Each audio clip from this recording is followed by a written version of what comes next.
Какво е Enphase? Enphase е първият и оригинален апарат, който подмладява мускулите и качеството на кожата, едновременно без болка и възстановяване. Мускулите имат огромно значение за формата и младостта на нашето лице. Именно те се пришиват при дълбоко тъканят фейслифт. Enphase е неинвазивен, комфортен, ефективен. Как действа?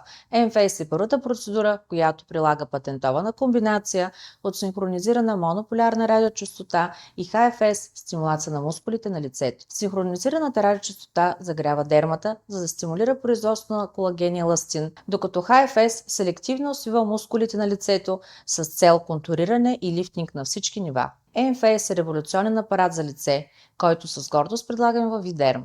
Най-добрата част – Enphase може да третира цялото лице само за 20 минути, което го прави бърза и удобна опция за тези пациенти с натоварен график. Изпитайте сами силата на Enphase и открийте изцяло ново ниво на подмладяване на лицето. Резултати. Процедурата е подходяща за пациенти над 35 годишна възраст или за такива с показания след консултация с дерматолог или пластичен хирург. Според клиничните проучвания е доказано, че лечението с Enphase води до намаляване на бръчките с 37%, повишаване на мускулния тонус с 30% и лифтинг ефект с 22%.